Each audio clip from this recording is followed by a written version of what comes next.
Hello दोस्तों, श्री शिवा नमस्तुभ्यम, राधे राधे। आज हम सुनाने वाले हैं बड़ सावित्री व्रत की कथा। तो चलिए, हाथ में अक्षत और फूल ले लीजिए और कथा का शुरुआत करते हैं। देवी पार्वती जी ने कहा, हे देवताओं के भी देवता, जगत के पति शंकर भगवान, प्रभास क्षेत्र में स्थित ब्रह्मा जी की प्रिय जो सावित्री देवी हैं, उनका चरित्र आप मुझसे कहिए, जिसमें उनके व्रत का महात्म्य हो और उनके संबंध का इतिहास हो, एवं जो स्त्रियों के पातिव्रत को देने वाला सौभाग्यदायक और महान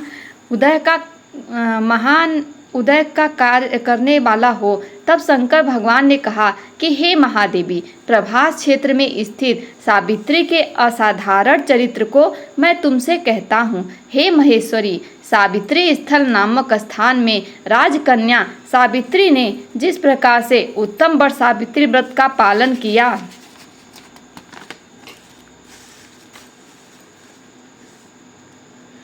मद्रास देश में एक धर्मात्मा, सभी प्राणियों के हित में तत्पर रहने वाला, राजधानी तथा राज्य में रहने वाली प्रजाओं का प्रिय अश्वपति नामक राजा था, जो कि क्षमाशील, संतान रहित, सत्यवादी और इंद्रियों को वश में रखने वाला था। एक समय वह राजा प्रभास क्षेत्र की यात्रा के निमित्त वहां पर आया और विधि पूर्वक यात्रा करता हुआ सावित्री के स्थल पर पहुंचा। वहां पर उस राजा ने अपनी रानी के साथ इस व्रत को किया, जो सावित्री के नाम से सावित्री व्रत से प्रसिद्ध सभी प्रकार की कामनाओं को पूर्ण करने वाला है।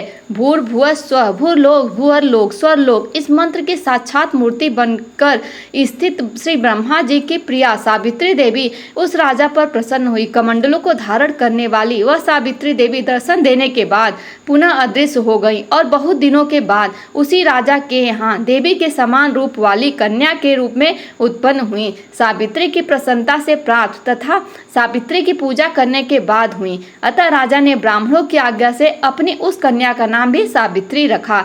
वह राजकन्या सावित्री साक्षात शरीर धारण की हुई लक्ष्मी के समान शोभित होती हुई बढ़ने लगी और धीरे धीरे सुकुमार अंगों वाली वह यौनावस्था को प्राप्त हुई, जिसके मध्य भाग सुंदर और नितंब भाग विस्तृत थे और स्वर्ण की प्रतिमा के समान दिखाई पड़ती थी। लोग उसे देखकर यही समझते थे कि यह कोई देव कन्या है। कमल के समान विशाल नेत्रों वाली एवं तेज से अग्नि के समान प्रज्वलित होती हुई वह सावित्री महर्षि भृगु द्वारा कहे हुए सावित्री व्रत को करने लगी, जिसके आरंभ में सुंदर वर्ण वाली उसे उपवास करके सिर से स्नान की हुई सावित्री देवता की प्रतिमा के पास जाकर अग्नि में हवन करके ब्राह्मणों से स्वस्ति वाचन कराया और उन ब्राह्मणों से अवशिष्ट पुष्पांजलि ग्रहण करके सखियों से घिरी हुई लक्ष्मी देवी के समान सुंदर रूप से सुशोभित हुई वरारोहा वह राजकन्या समीप में जाकर पिता के चरणों में प्रणाम कर प्रथम प्राप्त पुष्पांजलि को निवेदित कर हाथ जोड़कर राजा के पार्श्व में स्थित हुई। वह अवस्था को प्राप्त हुई देखकर राजा ने उसके विषय में मंत्रियों से सलाह लेकर राजकन्या से कहने लगा, हे पुत्री, तुम्हें योग्य वर को देने का समय आ गया है। मुझसे कोई तुम्हारे तेज से घर्षित होकर तुम्हें मांगने के लिए नहीं आता और मैं भी विचार करने पर तुम्हारी आत्मा के अनुरूप वर को नहीं पा रहा हूँ। अतः हे पुत्री, देवताओं के निकट मैं जिस तरह निंदनीय न हूँ वैसा तुम करो। मैंने धर्म शास्त्रों में पढ़ा और सुना भी है कि यदि पिता के गृह में रहती हुई विवाह के पहले जो कन्या रजो धर्म से युक्त हो जाती है, वह शूद्रा के समान समझी जाती है तथा उसके पिता को ब्रह्मा हत्या के समान पाप लगता है। इसीलिए हे पुत्री, मैं तुमको भेज रहा हूँ कि तुम स्वयं अपने योग्य वर ढूंढ लो। वृद्ध मंत्रियों के साथ शीघ्र जाओ और मेरी बात को मानो। इसके बाद जैसा कहते हैं वैसा ही होगा। ऐसा कहकर सावित्री घर से निकलकर राजर्षियों के रम्य तपोवन की ओर चल पड़ी और वहां पहुंचकर माननीय वृद्ध जनों को प्रणाम कर सभी तीर्थों और आश्रमों में जाकर पुनः मंत्रियों के साथ सावित्री अपने गृह पर आ गई और वहां पर पिताजी के समक्ष पवित्र देवर्षि नारद को बैठे हुए देखा। आसन पर बैठे हुए नारद जी को प्रणाम कर मुस्कुराती हुई जिस कार्य के लिए वन में गई थी, सारी कथाएं उनसे कहने लगी। सावित्री बोली, हे देवर्षि नारद जी, साल्व देश में धर्मात्मा धूमसेन नाम से विख्यात एक क्षत्रिय राजा है, जो दैववंश अंधे हो गए हैं। उस समय उनको छोटा सा एक बालक और उसकी माँ थी। ऐसे समय में अवसर पाकर उनका पूर्व बैरी रुक्मी नामक एक सामंत राजा ने उनसे छीन लिया। अतः वह आर्य धुम्मसेन छोटे बच्चे को साथ लिए हुए अपनी स्त्री के साथ जंगल की ओर चल दिए। उनका वह पुत्र वन में ही बड़ा होकर धार्मिक सत्य बोलने वाला है, अतः अपने अनुरूप पति समझकर मैंने उसे मन से वरण कर लिया है। यह सुनकर नारद जी ने कहा, हे राजन, सावित्री ने बड़ा कष्टप्रद कार्य कर डाला। बाल बुद्धि होने से इसने केवल गुणवान समझकर सत्यवान को वरण कर लिया। उसका पिता सत्य बोलता है, माता सत्य बोलती और वह स्वयं भी सत्य बोलता है, इससे उसका नाम मुनियों ने सत्यवान रखा है। उसको नित्य अश्व घोड़े प्रिय हैं और मिट्टी के घोड़े बनाया करता है तथा चित्र में भी घोड़ों को लिखता रहता है, इससे उसे चित्राश्व भी कहते हैं। सत्यवान दान और गुण में रंति देव के शिष्य के समान है, ब्राह्मणों की रक्षा करने वाला और सत्यवादी तथा औशिनर शिव के समान है, ययाति के समान उदार, चंद्रमा के समान देखने में प्रिय लगने वाला, रूप में दूसरे अश्विनी कुमार के समान और धुम्मसेन के समान बलवान है। किंतु इसमें केवल यही एक दोष है, दूसरा कोई नहीं कि सत्यवान आज से ठीक 1 वर्ष पर छिड़ायु हो जाने से देह त्याग कर देगा। इस प्रकार नारद जी की बात सुनकर राजकन्या सावित्री ने राजा से कहा, राजा, लोग किसी से एक बार कोई बात कहते हैं, ब्रह्मावेता ब्राह्मण एक बार ही कहता है और एक बार ही कन्या दी जाती है। ये तीनों कर्म एक बार ही किए जाते हैं, बारंबार नहीं। दीर्घायु हो अथवा अल्पायु, गुणवान हो अथवा निर्गुण, वर को एक बार वरण कर लिया, अब दूसरे वर को वरण नहीं करूंगी। पहले मन में निश्चय करके बाद में उसे वाणी द्वारा प्रकट किया जाता है, पुनः उसके बाद कर्म द्वारा किया जाता है। इससे प्रत्येक कार्य में मन को प्रमाण माना जाता है, अर्थात मन के विरुद्ध कार्य नहीं किया जाता है। नारद जी ने कहा, हे राजन, यदि आपको इष्ट हो तो अपनी पुत्री सावित्री का कन्यादान निर्विघ्नता के साथ शीघ्र कर डालिए। ऐसा कहकर नारद जी आकाश मार्ग से स्वर्गलोक को चले गए। उसके बाद राजा ने भी शुभ मुहूर्त के समीपवर्ती वेदों के परगामी ब्राह्मणों के द्वारा पुत्री सावित्री का विवाह संबंधी सभी कार्य संपन्न किया और तन्वंगी सावित्री भी मनोभिलषित उस सत्यवान पति को पाकर ऐसी प्रसन्न हुई जैसे कोई पूर्णवान पुरुष स्वर्ग को पाकर प्रसन्न होता है। पुनः शिव जी पार्वती जी से कहते हैं, हे पार्वती जी, इस प्रकार उस आश्रम में उस समय रहते हुए उन सावित्री और सत्यवान के कुछ समय व्यतीत हुए। उस समय केवल एक भार्या सावित्री ही ऐसी थी कि जिसके चित्त में रात दिन जो नारद की कही बात थी उसकी याद बनी रहती थी। उसके बाद बहुत दिन बीत जाने पर वह समय मरण काल का आ गया कि जिसमें सत्यवान को मारना था। अतः सावित्री नारद की कही हुई मरण की तिथि को हृदय में गिनती हुई ज्येष्ठ मास के शुक्ल पक्ष की द्वादशी तिथि के सायंकाल में आज से चौथे दिन मेरे पति को मरना चाहिए, यह सोचकर 3 रात्रि तक निराहार व्रत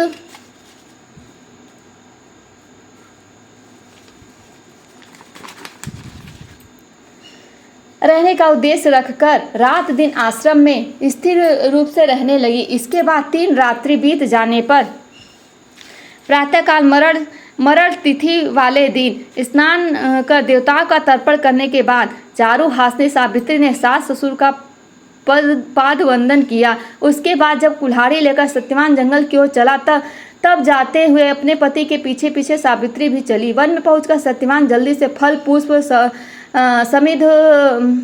समिध और कुसा तथा सूखी लकड़ियों को इकट्ठा कर ले जाने योग्य भार बताने लगा। लकड़ियों को काटते काटते उसके सिर में पीड़ा होने लगी, जिससे उस कार्य को छोड़कर वट वृक्ष की एक शाखा का सहारा लेकर सावित्री से कहने लगा कि हे सुंदरी, सिर की वेदना मुझे दुख दे रही है, अतः मैं तुम्हारी गोद में क्षण भर सोना चाहता हूँ। सावित्री ने दुखित होकर कहा, हे महाभाव, आप विश्राम करें, पीछे हम श्रम को दूर करने वाले आश्रम को चलेंगे। जैसे ही पृथ्वी पर बैठी हुई सावित्री ने सत्यवान के सिर को अपनी गोद में रखा, वैसे ही उसने कृष्ण मिश्रित पिंगलवर्ण वाले किरीटधारी पीत वस्त्र पहने हुए साक्षात सूर्य के समान उदित हुए पुरुष को देखा। उसे देखकर सावित्री प्रणाम कर मधुर वचनों में उससे कहने लगी, आप देवताओं अथवा दैत्यों में से कौन है जो मुझे धर्मच्युत करने के लिए आए हैं? मुझे अपने धर्म से च्युत करने के लिए कोई समर्थ नहीं है, क्योंकि हे पुरुष श्रेष्ठ, मुझे धरती आग की लपट के समान ही समझिए। यमराज ने कहा, मैं सब प्राणियों के लिए भयंकर और कर्मानुसार उनका उचित दंड देने वाला यम हूँ। सो हे पतिव्रता सावित्री, समीप में पड़े हुए तुम्हारे इस पति की आयु समाप्त हो गई है, इसे यमदूत पकड़ कर नहीं ले जा सकेंगे, इसलिए मैं स्वयं आया हूँ। ऐसा कहकर फांस को लिए हुए यमराज ने सत्यव्रत सत्यवान के शरीर से अंगुष्ठ मात्र शरीर वाले पुरुष जीवात्मा को बलपूर्वक निकाल लिया। इसके बाद पितृगढ़ से सेवित यमपुरी के मार्ग की ओर चलना शुरू किया तो वरारोहा सावित्री भी उनके पीछे पीछे चली। यम ने पतिव्रता होने के नाते चलने में न थकती और उससे कहा, हे सावित्री, एक मुहूर्त हुआ, तुम यहाँ तक मेरे साथ आ गई, अब लौट जाओ। हे विशाल नेत्रों वाली, कोई भी जो बिना आयु समाप्त हुए इस यमपुरी के मार्ग पर नहीं आ सकता। सावित्री ने कहा, आपके जैसे विशिष्ट पुरुष के साथ पति का अनुगमन करती हुई मुझे कभी भी शर्म या ग्लानि नहीं हो सकती। सज्जनों की गति सहारा एकमात्र सज्जन ही है, दूसरा नहीं। इसी प्रकार स्त्रियों की गति उनका पति, वर्णाश्रमों की गति वेद और शिष्यों की गति गुरु हैं। इस पृथ्वी तल में सब प्राणियों के लिए स्थान है, किंतु स्त्रियों के लिए तो एकमात्र पति को छोड़कर दूसरा कोई आश्रय स्थान नहीं है। इस प्रकार से धर्म तथा अर्थ से भरे हुए सुंदर मधुर अन्य वाक्यों से भी सूर्यपुत्र यमराज ने प्रसन्न होकर सावित्री से यह बात कही। यमराज ने कहा, हे भामिनी, मैं तुमसे प्रसन्न हूँ, तुम्हारा कल्याण हो, तुम मुझसे वर मांगो। उस सावित्री ने भी विनय से सिर झुकाकर अपने लिए राज्य पाने का वर मांगा और अपने महात्मा ससुर के लिए देखने की शक्ति पाने के साथ साथ पुनः राज्य प्राप्ति, अपने पिता के लिए 100 पुत्रों की तथा अपने लिए भी 100 पुत्रों की प्राप्ति के लिए वर मांगा तथा पति के लिए पुनर्जीवन दान एवं निरंतर धर्म की सिद्धि प्राप्त करने का वरदान मांगा। इस प्रकार वर मांगने पर धर्मराज यमराज ने भी उसे अभीष्ट वर प्रदान कर वापस किया। उसके बाद सावित्री पति का जीवन दान प्राप्त कर प्रसन्नचित होती हुई अपने पति के साथ शांति से अपने आश्रम को चली गई। उसी सावित्री ने ज्येष्ठ की अमावस्या के दिन इस सावित्री व्रत को किया था, जिसके प्रभाव से राजा ससुर को पुनः नेत्र की प्राप्ति हुई। उसके बाद उन्हें निष्कंटक अपने देश तथा राज्य की प्राप्ति हुई और सावित्री के पिता को 100 पुत्र तथा सावित्री को भी 100 पुत्र प्राप्त हुए। इस प्रकार से सावित्री व्रत के संपूर्ण महात्मा को मैंने तुमसे कह दिया। देवी पार्वती ने कहा, हे देव, सावित्री के द्वारा किया हुआ वह महान व्रत किस प्रकार का है और ज्येष्ठ मास में उसका विधान कैसे किया जाता है? हे विभो, उस व्रत के देवता कौन है, कौन कौन मंत्र है, क्या फल है? सो हे महेश, इस सनातन धर्म का विस्तार पूर्वक आप मुझसे कहें। ईश्वर शंकर जी ने कहा, हे देव देवेशी, सावित्री व्रत को आदर पूर्वक सुनो। हे महेश्वरी, उस सती सावित्री ने जिस प्रकार इस व्रत को किया उसे मैं कह रहा हूँ। हे भामिनी, ज्येष्ठ कृष्ण की त्रयोदशी के तिथि के दिन प्रातः दंत धावन कर चुकने के बाद 3 रात्रि तक उपवास करने का नियम है। यदि व्रती असक्त उपवास करने में असमर्थ है तो जितेंद्रिय होकर त्रयोदशी की रात्रि में उपवास कर और चतुर्दशी के दिन बिना मांगे प्राप्त हुए अन्न को ग्रहण करे और अमावस्या के दिन उपवास करे। हे सुश्रोणी, प्रतिदिन तालाब, महानदी या झरना अथवा पांडु कूप में स्नान करने से सर्व स्नान का फल प्राप्त करें। ये सस्वनी विशेष करके अमावस्या में सरसों और मृतिका मिश्रित जल से स्नान करना चाहिए। प्रस्थ 64 रुपये अटने लायक पात्र में बालू भरकर अथवा यह साली धान्य तिल आदि भरे, फिर 2 वस्त्र के टुकड़े से वेष्टित बांस की डलिया में सब अवयवों से सुशोभित स्वर्ण या मिट्टी अथवा काष्ठ की बनी हुई सावित्री की प्रतिमा को रखकर उसमें सावित्री के लिए 2 रक्त वस्त्र देवें और ब्रह्मा की प्रतिमा के लिए श्वेत वस्त्र देवें। इस प्रकार से ब्रह्मा के साथ सावित्री का यथाशक्ति गंध, पुष्प, धूप दीप नैवेद्य आदि से पूजन करें। पूर्ण तैयार हुई तरोई, कोहड़ी, ककड़ी, नारियल, खजूर, कैथ, अनार, जामुन, जंबीरी, नींबू, नारंगी, अखरोट, कटहल, जीरा, काली मिर्च के टुकड़े, गुड़, सेंधा, नमक एवं अंकुरित सप्तधान्य को बांस की बनी हुई डलिया में रखकर रेशमी वस्त्र से वेष्टित कर कुमकुम केसर के रंग से रंग देवें। इस प्रकार से ब्रह्मा जी की प्रिया सावित्री की स्थापना होती है। ब्रह्मा के साथ उस सावित्री प्रतिमा का मंत्र के साथ पूजन करें। इतर पुराणों में यह मंत्र कहा हुआ है, जिसके पूर्व में ओमकार यह वर्ण है, ऐसी वीणा और पुस्तक धारण करने वाली वेदों की जननी, हे देवी, तुम्हें नमस्कार है, मुझे विधवा न होने का वरदान दो। इस प्रकार से विधिवत पूजन करके महापूजा स्थल पर रात्रि जागरण की विधि करावे। गाने बजाने के साथ नर नारी वृंद मिलकर नृत्य शास्त्र में विशारद के साथ नाचे और हंसी खुशी के साथ रात्रि व्यतीत करे और सावित्री की कथा अच्छे ब्राह्मणों द्वारा गीत भाव तथा रस के साथ प्रभात होने तक कहलावें। इस प्रकार से सावित्री का ब्रह्मा के साथ विवाह विधि संपन्न कर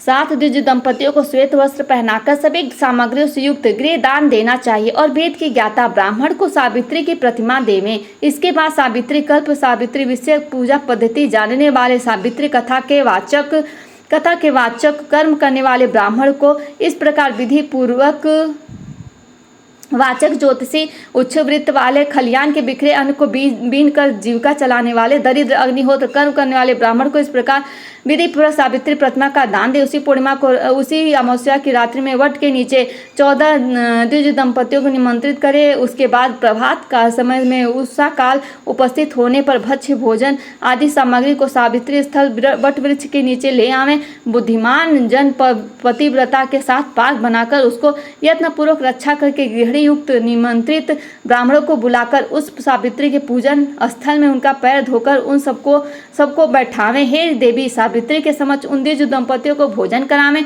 इस संसार में उन सबों को भोजन कराना मानो मुझे भोजन कराना हो जाता है, इसमें कोई संदेह नहीं है। जो दूसरी बार सावित्री के समक्ष द्विज दंपतियों को भोजन कराता हुआ मानो केशव भगवान को भोजन कराता है, जिससे प्रसन्न होकर वर देने वाले भगवान विष्णु उसे अभिष्ट वर देते। तीसरी बार भोजन कराने पर सावित्री के सहित ब्रह्मा जी का भोजन कराना हो जाता है। वहाँ सावित्री के समक्ष एक बार भोजन कराना कोटि कोटि बार भोजन कराने के समान समझा जाता है। हे महादेवी, सावित्री के पूजन स्थल वट के नीचे 18 प्रकार के खटरस भोजन बनाकर देवी सावित्री के समक्ष द्विज दंपतियों को खिलाने से उनके कुल में कोई स्त्री न विधवा, न बंध्या, न भागिन, न कन्या मात्र को पैदा करने वाली तथा न अपने पति को अप्रिय लगने वाली होती है। और असत्य आदि नारियों के प्रसिद्ध दोष कभी उसके कुल की स्त्रियों में नहीं होता। इसलिए हे देवी, विशेष यत्न के साथ सावित्री देवी के आगे कड़ुआ, तीता, रस से रहित ही भोजन देना चाहिए। उस समय स्त्रियों को अम्ल, खट्टा और क्षार पदार्थ युक्त भोजन कभी नहीं कराना चाहिए, बल्कि 5 प्रकार के मधुर, हृदय को प्रिय लगने वाले तथा सुंदर रीति से पकाए हुए अन्न का ही भोजन कराना चाहिए। घृत से पूर्ण और अधिक दूध में पड़े हुए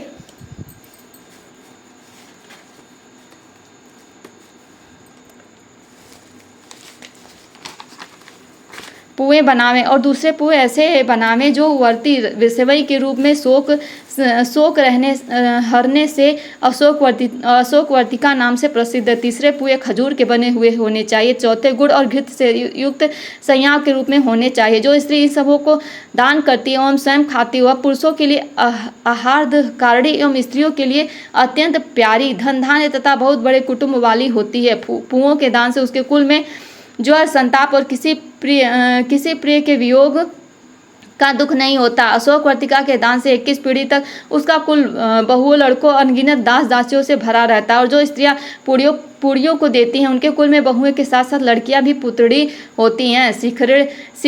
शिखरण का दान करने वाली युवतियों को उक्त सभी फल प्राप्त होते हैं, इसमें कोई संदेह नहीं है। मोदकों, लड्डुओं के दान से उसका संपूर्ण कुल सर्व प्रकार की सिद्धियों से भरा पूरा रहता है, ऐसा पितामह ब्रह्मा जी का वचन है। हे देवी, 8 वर्ष की गौरी कन्याओं को भोजन कराने से यह विशिष्ट फल होता है कि वह जन्म जन्म में सौभाग्यशाली पुत्री, पतिव्रता, धन की वृद्धि से सुशोभित सहस्त्रों को भोजन कराने वाली होती हैं।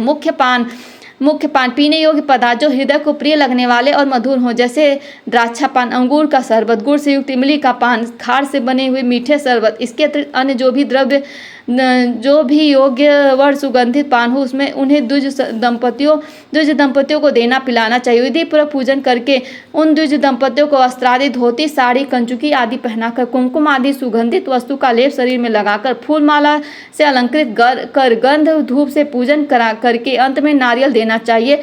और उन द्विज दंपतियों के आंखों में अंजन और मस्तक में सिंदूर लगाकर मनोहर, सुशोभित और कोमल सुपारियों को पात्र में रखकर उनके हाथ में देने के बाद प्रणाम कर उनका विसर्जन कर दें। अंत में इस कृत्य से निवृत्त होकर बंधु एवं बालकों के साथ स्वयं भोजन करें। यदि पूजा स्थल में भोजन न कर सके तो घर जाकर भोजन करना चाहिए, जिससे देवी प्रसन्न हो। इस प्रकार से अपने घर आकर पिंडदान पूर्वक पितरों का सविधि श्राद्ध करना चाहिए। ऐसा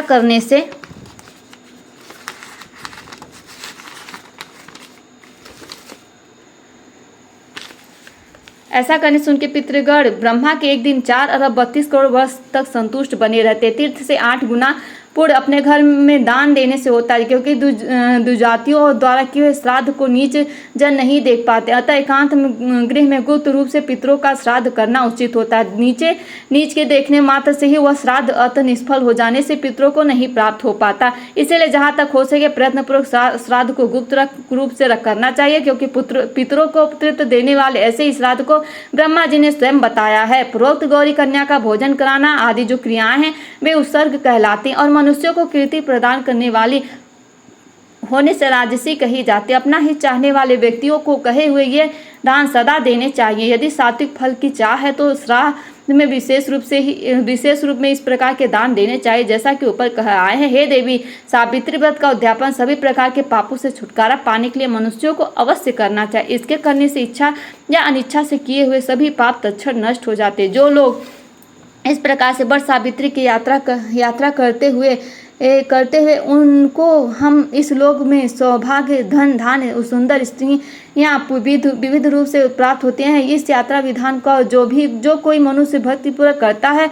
या इस व्रत सावित्री व्रत कथा को सुनता है वह पापों से छुटकारा पा जाता है। हे देवी, जो पुरुष ज्येष्ठ की अमावस्या या पूर्णिमा के दिन विधि पूर्वक सावित्री के पूजन स्थल वट वृक्ष की 108 या 54 अथवा 17 प्रदक्षिणा यत्न पूर्वक करते हैं तो उनके द्वारा अज्ञान पूर्वक किए हुए अगम्या स्त्री के साथ गमन रूपी पाप अथवा अन्य भी किए हुए पाप नष्ट हो जाते। इसमें कोई संदेह नहीं है। जो उक्त सावित्री के स्थल वट वृक्ष के नीचे जाकर संध्या वंदन किया करते हैं और अपनी पत्नी के हाथ से लाए हुए पांडुकूप को जल से सुवर्ण की झारी अथवा मिट्टी की झारी से ही भावनी जल ले आकर संध्योपासन करते हैं, उनके द्वारा 12 वर्ष तक की संध्योपासन की हुई मानी जाती है। पांडुकूप में स्नान करने से अश्वमेध फल यज्ञ का फल होता है।